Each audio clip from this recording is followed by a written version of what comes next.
Sasa Baraka Mpenja, ongeza sauti kwanza, ongeza sauti.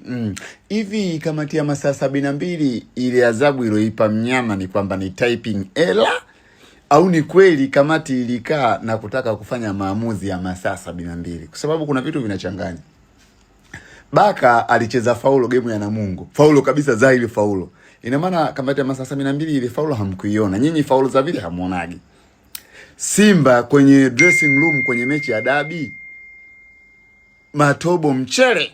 Yaani chumba cha Simba ambacho mmesema faini milioni 5, chumba chao cha kubadilishia nguo.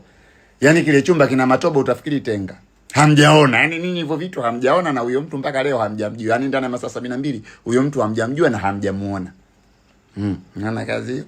Cha ajabu alopoteza muda man of the match.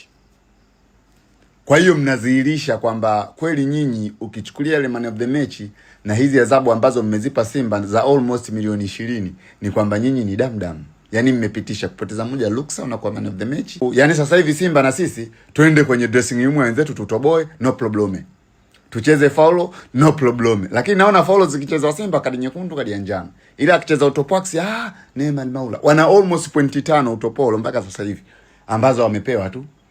Ile Abaka hamjaizungumzia, yale Matobo ya Zanzibar hamjazungumzia, Mpanga sijui mmeona aibu, sijui mmeona kelele nyingi. Sasa hiyo ni kamati ya masaa 72 au kamati ya utopax?